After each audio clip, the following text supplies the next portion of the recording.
గురువు గారు నమస్కారం. నమస్తే. దేనికైనా సమయం సందర్భం రావాలంటారు. అది నిజమేనేమో. ఎందుకంటే మీరు ఉంటున్నది గురుధామ్ ధర్మక్షేత్రం, బలుసుపాడు, కృష్ణా జిల్లా. నేను పుట్టి పెరిగిన కోదాడికి కేవలం పావుగంట దూరంలో మీరు ఉంటున్నారు. 20 సంవత్సరాలు నేను కోదాడిలో ఉన్నప్పటికీ ఎప్పుడు కూడా మిమ్మల్ని కలిసే అవకాశం నాకు రాలేదు. కానీ ఈరోజు మీరు సముద్రాలు దాటి వేల మైళ్ళ దూరంలో యూకేకి వచ్చారు, లండన్ రావడం జరిగింది. మీకు అతను జోడించి ఇంకా మేము చేస్తున్న అంటే మా బాధ్యతలతో పాటు జీవితాన్ని ఇంకా ఆనందంగా గడపాలి అనుకునే వారి కోసం మీరు వచ్చారు. నేను ఇక్కడ యాదృచ్ఛికంగా మిమ్మల్ని కలవడం, అది కూడా గురు పూర్ణిమ సందర్భంగా కలవడం అనేది నాకు చాలా శుభసూచికంగా చాలా ఆనందంగా అనిపిస్తుంది. ఇక భారత్ రైజింగ్ ఛానల్లో కూడా మొట్టమొదటి ఆధ్యాత్మికత ఇంటర్వ్యూ మీతో, మా కోదాడ, మా ఊరు, అందులోనూ మిమ్మల్ని వసంతలక్ష్మి గారిని చూసినప్పుడు కుటుంబ సభ్యుల్లా అనిపించారు. సో ధన్యవాదాలు, మీరు మాకు ఈ సమయం ఇచ్చినందుకు ఈరోజు ధన్యవాదాలు. ఓం శ్రీ శివానంద గురుభ్యో నమః. శ్రీ ఆంజనేయ పరబ్రహ్మణే నమః. ఈ ఇంగ్లాండ్ దేశంలో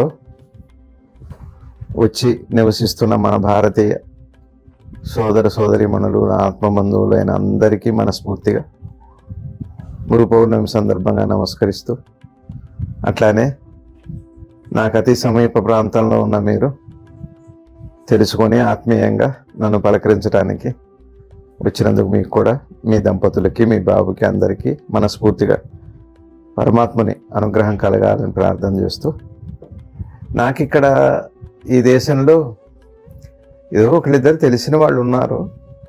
కొద్దిగా నా యూట్యూబ్లో వస్తున్న ప్రోగ్రామ్స్ చూసి ఇక్కడ ఏమన్నా చేస్తే బాగుండు అని కొద్దిగా వ్యక్తం చేయటం. అట్లానే మా బాబు ఇక్కడ 1 సంవత్సరం చదువుకున్నాడు, MBA 2 ఏళ్ళు. అప్పుడు తనకి నాకు చూపెట్టాలని తనకేదో ఒక ఇష్టం ఏర్పడింది. ఇట్లా ఇందాక మీరు అన్నారు యాదృచ్ఛికమని, ఇట్లా అనుకోకుండా సమయం సందర్భాన్నే కాలము అంటాం మనం. ఆ కాలంలో అన్నీ అది, దాన్ని డివైన్ ప్లాన్ అంటారు, నేచర్ ప్లాన్ అందాం. ఆ విధంగా ఇట్లా మనం కలుసుకోవటం జరిగింది. ఇక్కడ అంటే ఎక్కడైనా నాకు శిష్యులు అంటూ ఎవరూ లేరు. నేను గురువుని అని అనుకోను. నేను సత్యానికి ఏమిటి అంటే పంచుకోవటం. నేనేమి నా సద్గురుదేవులు శివానంద గురుదేవులు వారు నాకు అందించింది.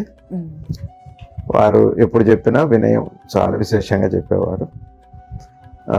ముఖ్యంగా ఈ ఆధ్యాత్మికత అంటే పెద్ద జ్ఞానం అంటే పెద్ద విషయం కాదు. అది అహంకారాన్ని విషయంగా దాన్ని గురించి తెలుసుకోవడం, దాని నుంచి పక్కకి జరగటం, ఇంతే.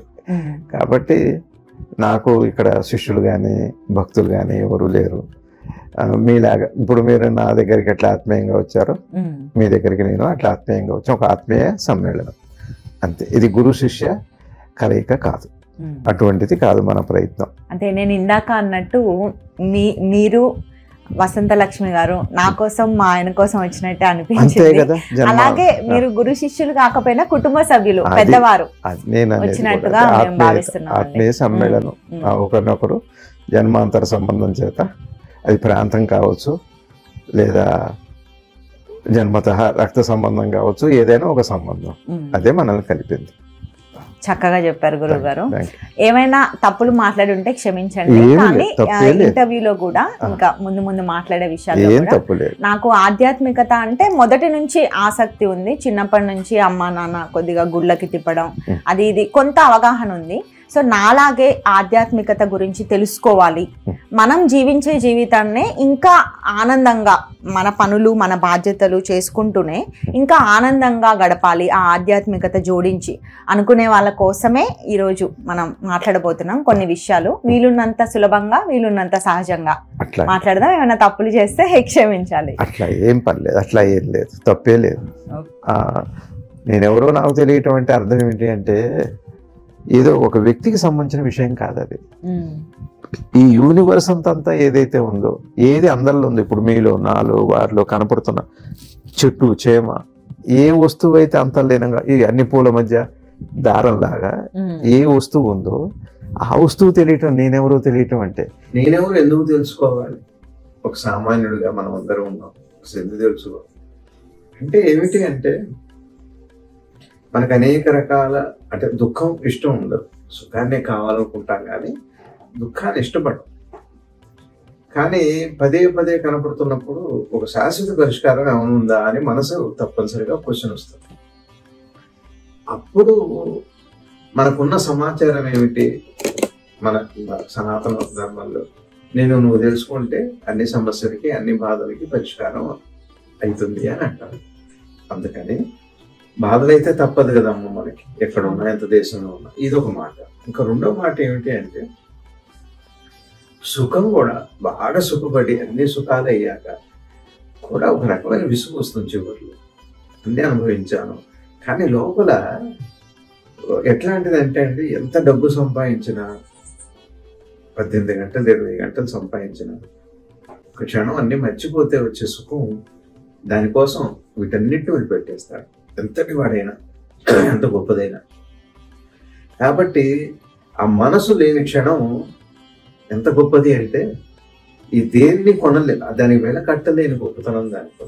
నిద్రలో మనసు పనిచేయలేదు, అందుకనే జబ్బులు, కష్టంలో, సుఖంలో అన్ని రకాలుగా కూడా సుఖము కష్టము రెండు తెలియని స్థితి అనేది ఒక మనసు లేని క్షణంలోనే. దాన్నే నిద్ర అంటాం. నిద్రలో మనసు ఉంటుంది కానీ చైతన్యవంతంగా ఉంటుంది, యాక్టివ్గా ఉండదు, ఉంటుంది, నిద్రాణంగా ఉంటుంది. ఎంత ఆనంద స్థితి అది. నిద్రని మీరు రోజు నిద్ర అనుభవిస్తున్నారు.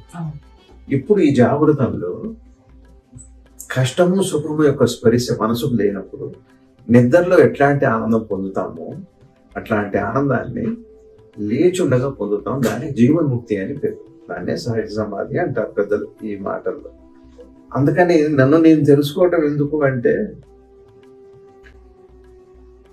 సుఖం కూడా ఒకప్పుడు బాధ కింద మారిపోతుంది.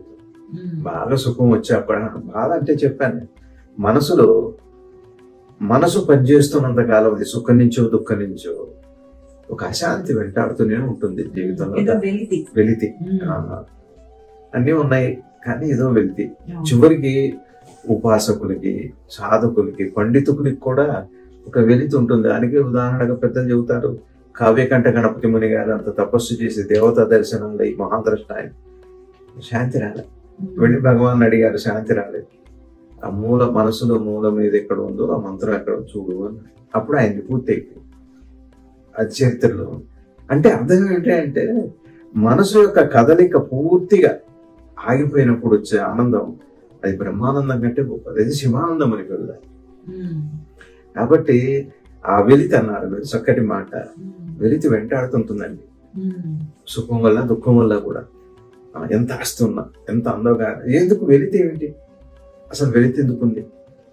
ఎందుకు అంటే కదిలి వెళ్ళిపోతుంది కదా ప్రపంచం, కదిలి వెళ్ళి. ఇప్పుడు ఇప్పుడు నాకు 62 ఏళ్ళు, 62 ఏళ్ళు, ఇంకో 10 ఏళ్ళు 12 ఏళ్ళు నాకు ఈ శరీరం ఉండదు. అట్లానే నేను ఒక 16 ఏళ్ళు 24 ఏళ్ళు అప్పుడున్న ఈ శరీరం నాకు ఇప్పుడు లేదు. అందం పోతుంది, ఆస్తి పోతుంది, నాకున్న సంబంధాలన్నీ తెగిపోతున్నాయి. అట్లా ఈ విధంగా ప్రతిదీ కదిలి వెళ్ళిపోతుంది అన్న సత్యం నా కళ్ళ ముందే ఉంది. అదే వెలితి కింద లోపల తెలియకుండా సబ్ కాన్షియస్ లెవెల్లో వాస్తవం, అది నిజంగా జరగబోయే వాస్తవిక సంఘటన. అది తెలిసో తెలియకో ఒక వెలితిని ఇస్తుందండి, ఒక వెలితిని ఉంటుంది. అదే వెలితి అంటే. వెలితి అంటూ ఏమి లేదు, ఉన్నాయి కదా. వెలితి ఎందుకు వస్తుంది? వెలితి వెల్త్ వల్ల కూడా ఉంటుంది. వెలితి సో వెలితిగా మనకు అనిపించడం కూడా తప్పు కాదు. తప్పు కాదు. కారణం ఏంటి అని చూస్తే కదిలిపోతున్నది నిలబడదు అని మనసు గుర్తుపెట్టినప్పుడు మనసు లోపల ఒక రకమైన ఒక బాధ ఉంటుంది. ఆ బాధే వెలితి. అందుకనే ఆ బాధ వెలితి ఎట్లా పోతుంది అంటే ఏది శాశ్వతంగా ఉందో, కదలకుండా ఎప్పుడు ఉంటుందో అది నాకు కాదు. ఇప్పుడు మీరు చూడండి, ఒక చిన్న సంఘటన చెబుతాను నేను. నా చిన్నతనంలోనే ప్రతి స్టూడెంట్కి జరిగే అనుభవం. సెలవులు వస్తాయి మనకి, 10 రోజులు క్షణంలో అయిపోతాయి, ఇంకా ఉంటే బాగుంది అనిపిస్తుంది. అట్లానే మనకి ఇష్టం లేని చోటుకు వెళ్తుంటాం, వేగంగా వెళ్తుంటాం, ఇంకా దూరం ఉంటే బాగుంది, ఇంకా ఆలస్యం అయితే బాగుంది అంటుంటాం. ఒక మనకి ఇష్టం లేనిదేమో ఇంకా జరిగితే బాగుంది అనిపిస్తుంది. ఇష్టమైంది అయితేనేమో ఇంకా అదే కొనసాగితే బాగుంది అనిపిస్తుంది. అవునా కాదు? అట్లా మనసు ఏం చేస్తుంది అంటే అక్కడే వెళుతుంది. వెళితే అంటేనే దాన్ని గుర్తుపట్టినప్పుడు దేన్నైనా ఇది పోతుంది అని తెలిసి మనసు గుర్తుపడుతుందో ఆ సమాచారం పేరే వెళితంటే. వెళితంటూ ఇంకేముండదు. అదేం అది ఒక స్థూల పదార్థం కాదు. వెళితంటే ఒక కాఫీ కప్పులో కాఫీ లాంటిది కాదు. నా పాయింట్ అర్థం. ఈ వెళితి ఇప్పుడు మీరు చూడండి, ఒకసారి పిల్లవాడు భవిష్యత్తు ఏంటి అని గుర్తు రాగానే ఒక వెళితి మిమ్మల్ని వెంటాడుతుంది కదా. అట్లానే ఈ వెళితి పోవాలి అంటే కదిలిపోయేది కాకుండా ఇప్పుడు శాశ్వతంగా ఉండేది ఏమన్నా ఉందా అనే ప్రశ్న మీరు మీ మనసు ఆలోచన వేయదు. ఆలోచన కాకుండా మనసు నుంచి ఒక ప్రశ్న పుడుతుంది. దాన్నే సాధకుడని, దాన్నే శిష్యుడని, దాన్నే శుభేచ్ఛ అని, దాన్నే ఆధ్యాత్మిక ప్రయాణం లోపల నుంచి పుడుతుంది. అంతఃచేతనంలో నుంచి ప్రశ్న పుడుతుంది. దీనికి సమాధానం కావాలి. పైనుంచి ఎవరో చెప్పగా, ఏదో వినగా, ఎవరో అడగ్గా వచ్చింది కాదు. అది మీ లోపల మీ వెలితి ఒక గొప్ప పరిశోధకుడు అవుతుంది. ఆ వెలితే సృష్టిలో రహస్యం ఏమిటంటే వెలితి శోధన కింద మారుతుంది, సాధకుడు కింద మారుతుంది, సిద్ధి కింద మారుతుంది. మీకు అర్థమైంది అనుకుంటా. వెలితితో మొదలవుతుంది. వెలితి ఒక అనుగ్రహమే. వెలితి మంచిదే.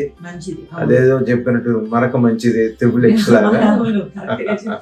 ఇప్పుడు మీరున్నారు, నాకు మంచి పేరు రావాలి, చాలది ఇది అని అనుకున్నారు కదా, ఒక వెలితే కదా అది.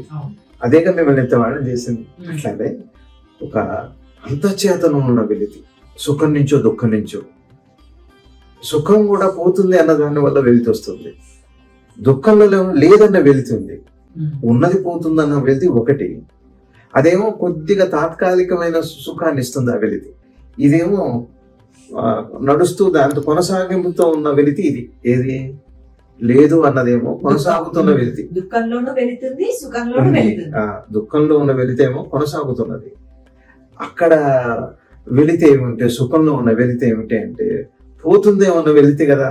తాత్కాలికంగా ఉంటుంది కానీ అలా కనపడిపోతున్న వెలితి అది. కానీ ఆ వెలితి ఏం చేస్తుంది అంటే, ఆ వెలితి అనే ఒక ఎలిమెంట్ వచ్చింది కదా మనసులో, తీవ్రతరమైనప్పుడు, దాని బలం ఎక్కువైనప్పుడు అది శోధిస్తుందండి, ఇంకా తపన పడుతుంది. దాని పేరు తపస్సు. ఆ విధంగా ఆ మనసు వేసే ప్రశ్నకి ఆ అవసరం అప్పుడు తెలుస్తుంది. అప్పటిదాకా ఈ ఈ లేయర్ లో సుఖము దుఃఖము అలా వెళ్తుంటుంది, కానీ లోపల నుంచి కావాలి.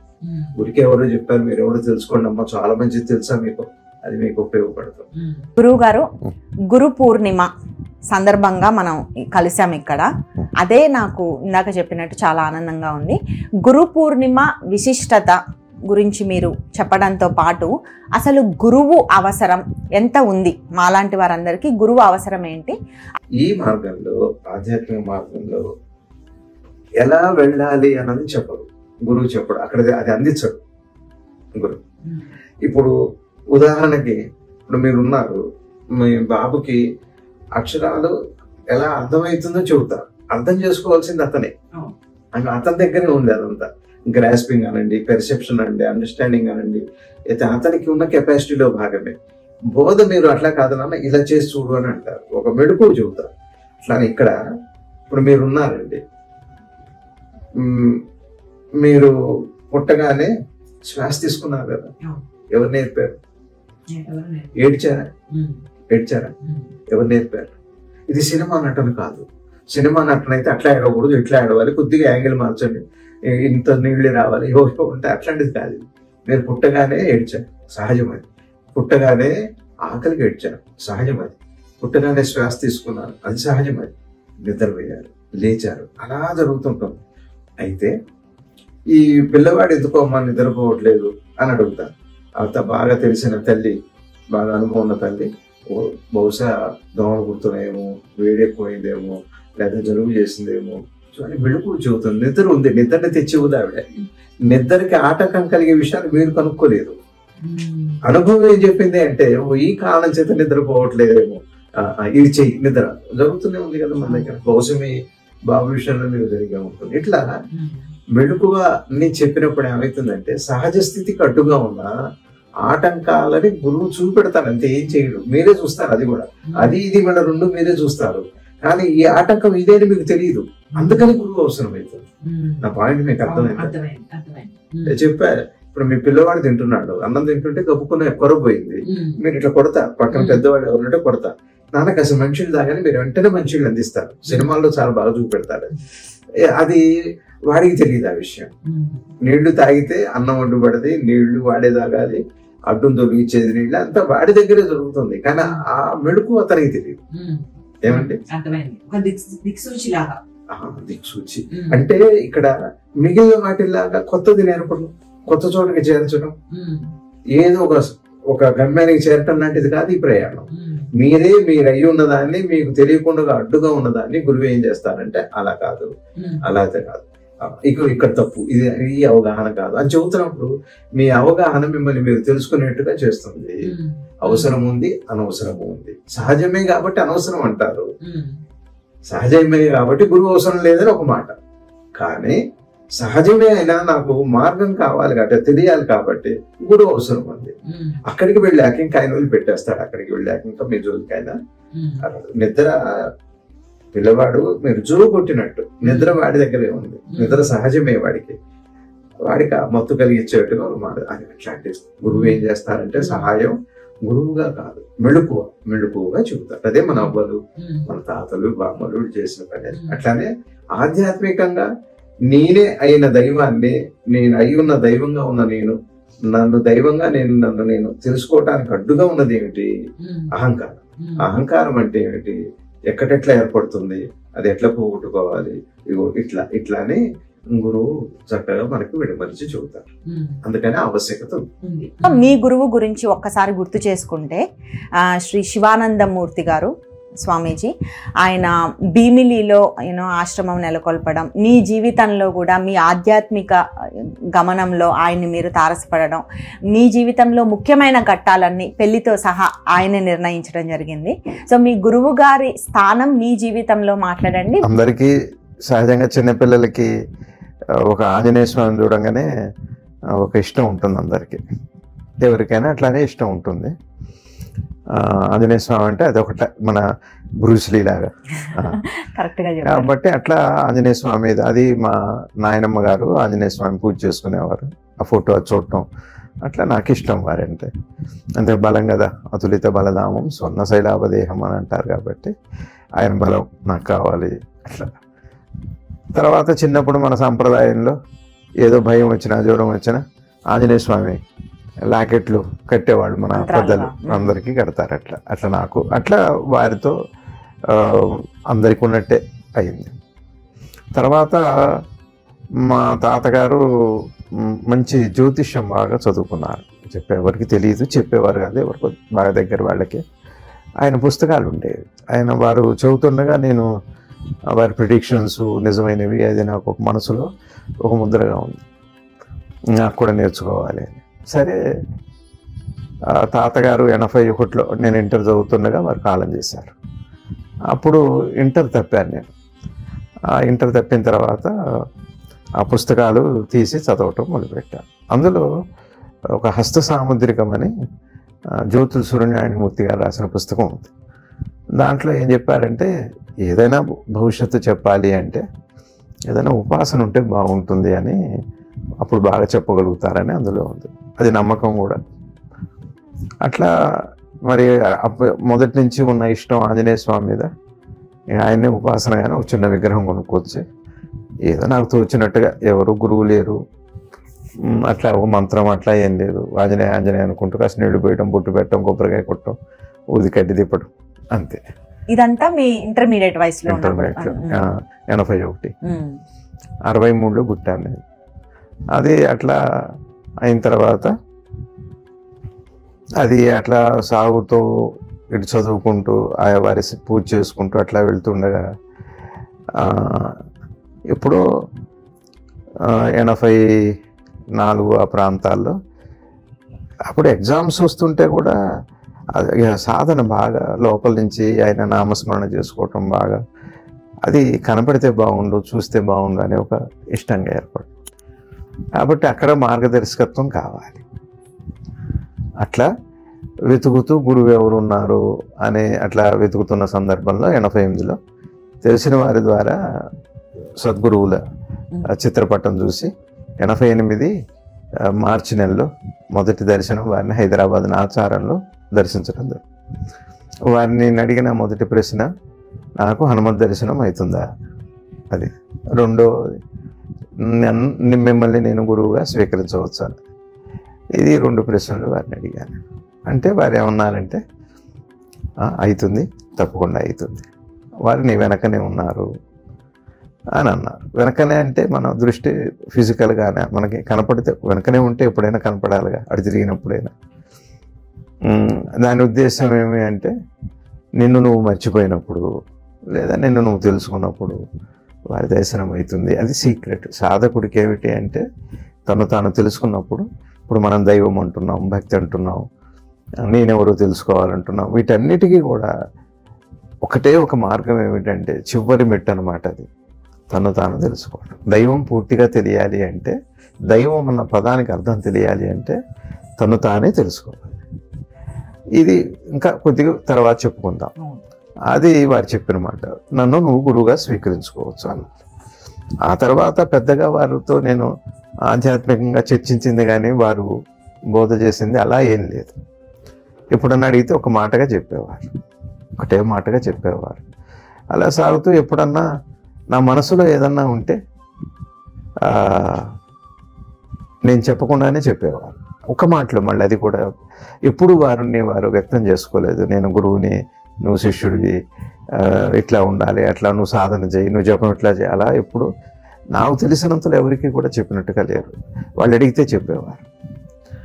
అట్లా గురువు గారు అంత స్వేచ్ఛగా ఆడుతూ పాడుతూ అట్లా. ఆధ్యాత్మికత నిజంగా అర్థమైతే అలానే ఉంటుంది.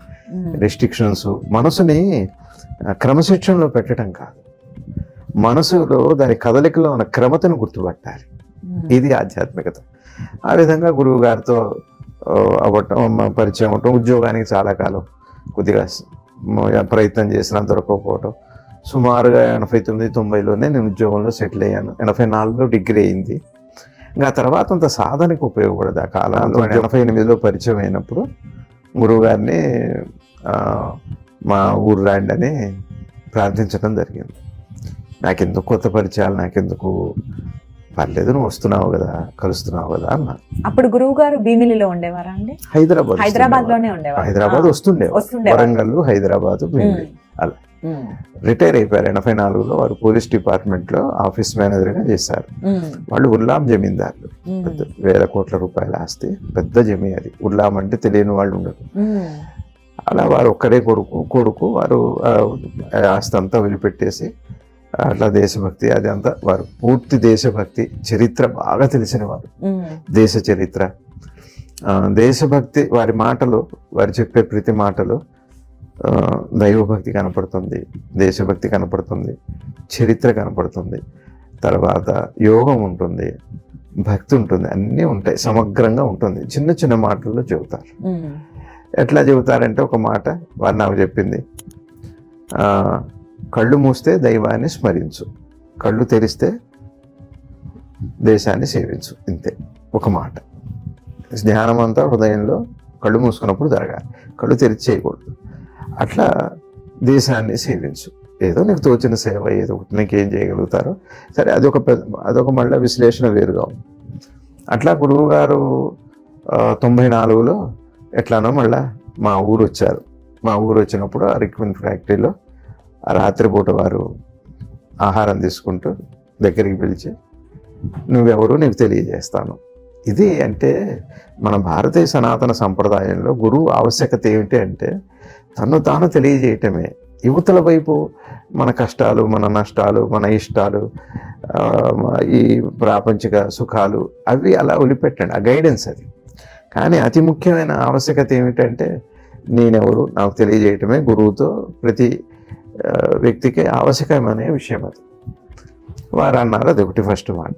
రెండోది ఏమన్నారు అంటే నువ్వు వివాహం చేసుకోవాలి, వివాహం చేసుకునే సంసారంలో ఉండే దీన్ని నువ్వు తరించాలి, సంసారంలో ఉండే దీన్ని సాధించాలి.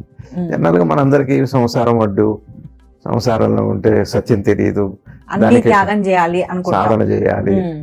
అలా కాకుండా నువ్వు ఇందులోనే ఉండాలి, పెళ్లి చేసుకొని ఇందులోనే సత్యాన్ని నువ్వు సిద్ధింపజేసుకోవాలి. రెండో మాట. మూడోది, నీకు ఒక కొడుకు, ఆ కొడుకు పుడతాడు, అంతే, సంతానం, అంతే, అయిపోయింది. ఎక్కువ వారు ఏదో భవిష్యత్తు నేను సూచన చేస్తున్నట్టుగా అట్లా మాటలు కనపడవు. చాలా క్లుప్తంగా విశేషించి ఒక గురువుకి శిష్యుడికి సంబంధించి ఎలా ఉండాలో ఆ బోధ అంతే. మళ్ళీ నేను గురువునే నువ్వు శిష్యుడివి అలా ఎప్పుడు అట్లా ఏమీ లేదండి. చాలా ఒక సొంత తల్లిదండ్రులు కూడా అలా ఉండాలి, అంత ప్రేమమూర్తి వారు. అందరి అనుభవం అలానే ఉంటుంది, ఎవరికి వాళ్ళకి నాకు దగ్గర అనిపిస్తుంది. అది వారి బోధ అండి. తర్వాత నేను అనుకునేవాడిని, నాకు నువ్వెవరో నీకు తెలియజేస్తానంటే నా పూర్వజన్మ చెబుతారేమో, తెలియదు అప్పటికి ఇంకా, అంటే ఈ విషయంగా నాకు తెలియలే. అయితే 90లో తెలియకుండానే ఎందుకో ఒక భగవాన్ రమణ మహర్షుల వారి జన్మదినాన్ని మేము వేడుకగా చేసుకున్నాం. అద్దెకుండేవాడిని 90లో రామకృష్ణాపురంలో ఒక మేడ మీద ఉద్యోగ ప్రయత్నంలో. అదే ఆధ్యాత్మికంగా గడిచిపోయింది. భజనలు, పారాయణాలు, ఇట్లా సుందరాకాండ, ఎవరో నలుగురు కలిసేవాళ్ళు, అట్లా ఉండేది. అప్పుడు భగవాన్తో ఒక సంబంధం ఏర్పడేది. అంతా నేనెవరు తెలుసుకోవటమే భగవాన్ అంతా. 94లో నేను ఎప్పుడు గురువు గారికి ఇది చెప్పలే, నేను భగవాన్ చదువుకుంటున్నాను, నాకు అదే చెప్పాను, నువ్వెవరో నీకు తెలియాలి. నా తప్పనేమిటి, ఆ పుస్తకం చదివిన తర్వాత అందులో అంతా నువ్వెవరో తెలుసుకోమని భగవాన్ బోధంతా చెప్పారు. ఎట్లా తెలుసుకోవాలో కూడా చెప్పారు.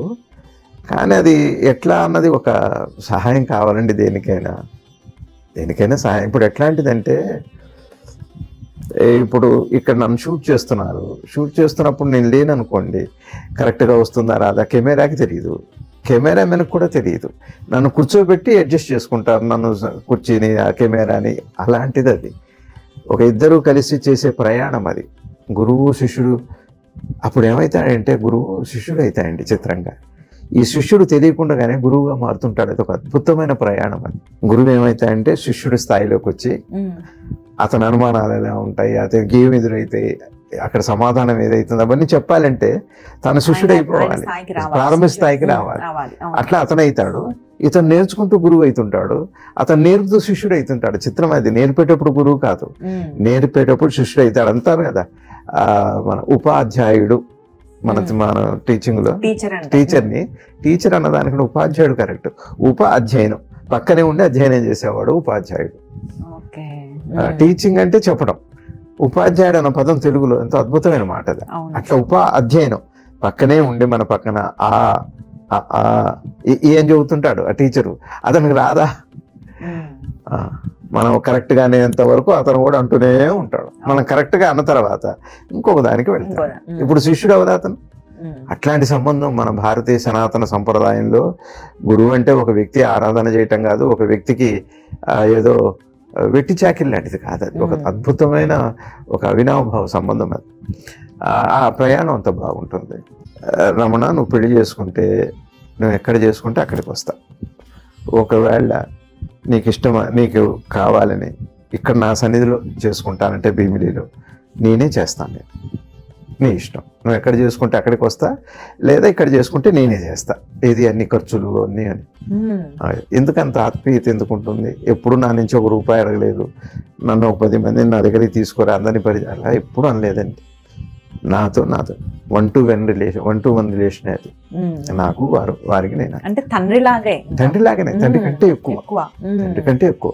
తల్లిదండ్రులు జన్మను మాత్రమే ఇస్తారు. తల్లిదండ్రులు మనకి జన్మనిస్తారు. జన్మ రహస్యాన్ని, చావు పుట్టుకల రహస్యాన్ని గురువు మాత్రమే తెలియదు. తల్లిదండ్రుల కంటే ఎక్కువ. ఒక అమ్మాయి ఉంది, నాకు తెలిసిన అమ్మాయి, యోగ్యురాలు. వాళ్ళ నాన్నగారు ఏదో సినిమా యాక్టరు, అది పర్లేదు. అమ్మాయి యోగ్యురాలు చేసుకుంటా దయస్వామి అంటే అప్పటికప్పుడే ముహూర్తాలు పెట్టేసుకుని నేనే పెట్టి 95 మే 11వ తారీఖున మద్రాసులో పెళ్ళి. మద్రాసు వచ్చారు గురువు గారు. అది అట్లా ఎక్కడ అనుగ్రహం అండి. నేను చాలా వారికి ఉన్న సర్కిల్లో పెద్ద వాళ్ళు, ప్రైమ్ మినిస్టర్లు, చీఫ్ మినిస్టర్లు, పెద్ద ఐఏఎస్ ఆఫీసర్స్, పెద్ద సర్కిల్ గురువు గారి. నేను ఒక సామాన్యుడే, ఒక పల్లెటూరు నుంచి వచ్చిన వాడిని, పెద్ద విద్యావంతుడిని కాదు, పండితుడిని కాదు. అంత ఆత్మీయత ఉండేది ఆ గురువు గారి దగ్గర. 94లో 95లో మా వివాహం అయింది. నేను వారిని అడిగింది ఇప్పుడు 88లో ఏమన్నారు, నువ్వెవరు నీకు తెలియజేస్తాను. నీ వెనక స్వామి ఉన్నారు, నిన్ను నువ్వు తెలుసుకున్నప్పుడు, నిన్ను నువ్వు పోగొట్టుకున్నప్పుడు దర్శనం అని 88లో సందేశం. 94లో పెళ్లికి ముందుగా ఫస్ట్ సారి మా ఊరు వచ్చినప్పుడు నువ్వెవరో నీకు తెలియజేస్తున్నాను. అది 2. అప్పటికి ఎన్నేళ్ళు అయింది? 6 ఏళ్ళు అయింది. కరెక్ట్గా 96 డిసెంబర్ 9వ తారీఖు అన్నమాట ఒక తెల్లవారుజామున స్వరూపం ఎలా ఏంటి నేనెవరు అన్నది అనుగ్రహం అయింది. 2 ఏళ్ళు. మొత్తం మీద పెద్దలు ఏం చెబుతారంటే మన సంప్రదాయంలో కూడా గురువుతో పరిచయం అయ్యాక ప్రతి 4 ఏళ్లలో 12 ఏళ్లలో పూర్తి అవుతుంది ప్రయాణం అని పెద్దలు చెబుతారు.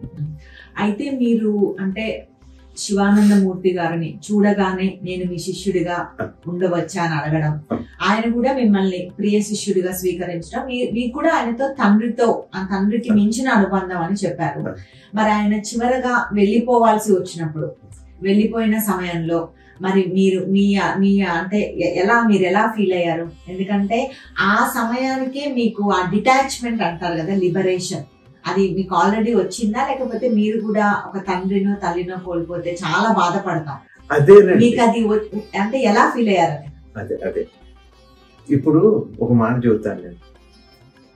మీరు లేవటానికి ఇబ్బంది పడతారు కదా, పొద్దున్నే వస్తాను నిద్రలో ఇచ్చి కుక్కలు లేవాలంటే చాలా మంది ఇబ్బంది పడతారు. నిద్రపోవటానికి ఇప్పుడు ఇబ్బంది పడ్డారా? అట్లాంటిది అంటే గురువు అంటే ఒక దేహం కాదు, ఒక తత్వం. అదేగా నేర్పింది. నువ్వెవరో తెలియటం నేనెవరో తెలియటం వల్ల లాభం ఏమిటి అంటే అది భౌతిక దేహానికి మానసిక దేహానికి ఆవుంది. అది తెలిసిన తర్వాత ఆయన ఎక్కడికి పోయాడు, ఎక్కడికి పోలేదు. ఇప్పుడు ఇక్కడ ఉన్నారు, మీరుగా ఉన్నారు, వారుగా ఉన్నారు. గురువు అంటే సర్వాంతరి ఎక్కువగా ఉన్నారు, సజీవం. అది ఒక దేహం కాదు, అది కదా నేర్పడం.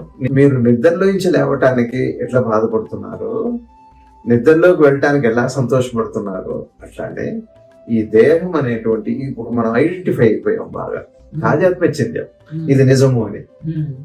అట్లా మీ స్వరూపం కూడా ఈ దేహం కాదు, దీనికి కావాలన్న మనసు కాదు, దానికి కావాలన్న శుద్ధ చైతన్యం ఉనికి అని మీరు గాఢ నిద్రలో ఇప్పుడు ఇక్కడ ఏమంటున్నారంటే ఆ ఫార్ములా, ఆ కదలిక మీకు అనుభవంలోకి వస్తే అప్పుడు ఇంకా మీరు అసలు ఎవరిని మిస్ అవ్వరు. జనన మరణాలు ఇందాక నేను ఆరంభంలో చెప్పాను, తల్లిదండ్రులు జన్మని మాత్రమే ఇస్తారు. గురువు యొక్క గొప్పతనం ఏమి అంటే, ఏ గురువైనా సద్గురువు జనన మరణాల యొక్క రహస్యం, జననమేమి మరణమేమి ఉందా లేదా, దాని వాస్తవికత ఏంటి, అట్లాంటి అర్థాన్ని ఇవ్వగలిగింది ఒక గురువు. అదే జ్ఞానపట్ట. కాబట్టి అప్పుడు నాకే కాదండి, అక్కడ గురువు గారి పక్కన ఉన్న వారిగా కొన్నేళ్లుగా సేవ చేసిన ఆయన రాఘవేంద్రన్ గారని, అట్లనే శ్రీమతి సత్యవతి గారని, వాళ్ళ పిల్లలు ఎవరికి దుఃఖం రాలేదండి. ఒక సద్గురువు పోయినప్పుడు, ఒక జ్ఞాని పోయినప్పుడు దుఃఖస్పర్శ ఉంటుంది. చిత్రమైన విషయం అది. దుఃఖం రాదు, ఎందుకంటే సత్యం దుఃఖం రానివ్వదు. అసత్యమే దుఃఖానికి హేతువు. సత్యం ఎలా ఉంటుంది అంటే దుఃఖాన్ని కల్పించదు, భేదాన్ని కల్పించదు. అవునా? ఏమండి, అర్థమవుతుందా? అట్లా ఒక గురువు సత్యస్వరూపుడే అయితే, సద్గురువే అయితే, అతను ఈ శరీరాన్ని వదిలిపెట్టడం దుఃఖహేతువు కాదు, అది నిద్రపోవటం లాంటిదే. అట్లా అందరికీ అలా సత్యం కాబట్టి దుఃఖం రాదండి. అదే మామూలుగా వస్తుంది విచారంలాగా ఒక క్షణం. కానీ గురువు గారు, ఇప్పుడు గురువు గారు ఉన్నప్పుడు, శివానందమూర్తి గారు ఉన్నప్పుడు గురువు గారు మరి అది ఇది అని 4 మాటలు మాట్లాడుకోవడము, మీకు ఏదైనా సలహాలు కావాలంటే అడగడము, ఇవన్నీ చేస్తారు. ఇప్పుడు గురువు గారు లేరు. మీరు అన్నట్టు గురువు గారు ఉన్నారు, కానీ భౌతికంగా లేరు. మరి మీరు ఇప్పటికీ ఇప్పుడు ఎవరిని అడుగుతారు? అదే గురువు యొక్క గొప్పతనం ఏంటంటే, మనకు 2 మాటలు ఉన్నాయి, ఏకాంతము, ఒంటరితనం. గురువు దగ్గరికి వెళ్ళాక వచ్చేది ఏకాంతము, ఒంటరితనం కాదు.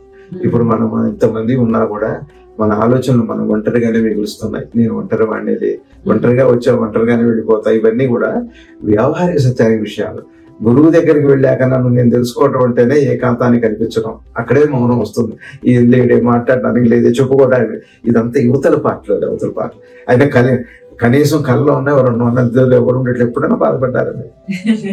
గురువు దగ్గర మిమ్మల్ని మీరు తెలుసుకోవటం వల్ల లేకపోతే ఎక్కడైనా ఉండగలుగుతారు.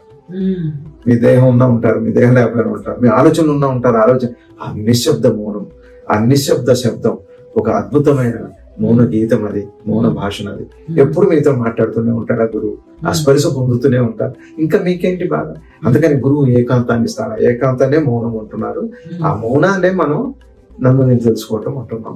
ఇప్పుడు మనకు ఆలోచన ఉన్నంత కాదు అది మౌనం కాదు. ఒట్టి నోటితో మాట్లాడకపోవటం కాదు, మనసుతో ఆలోచించకపోతే దానికి మౌనం అని పేరు, దానికి ఏకాంతం అని పేరు, దాన్నే స్వరూప దర్శనం అని పేరు.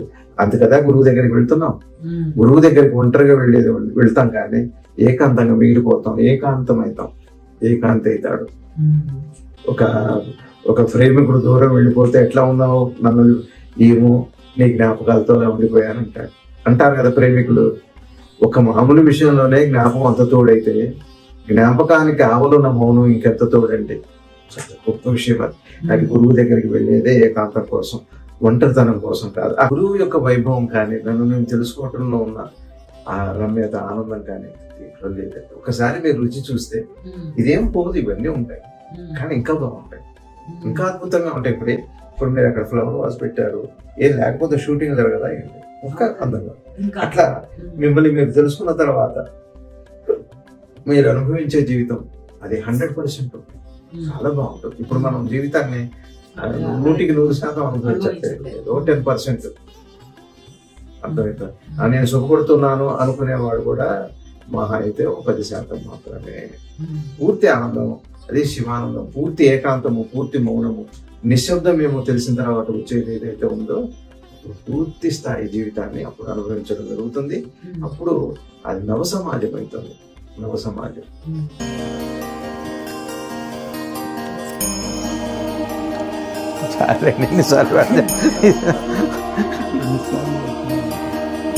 శివార్పణం. శివరక్ష దీర్ఘాయుష్.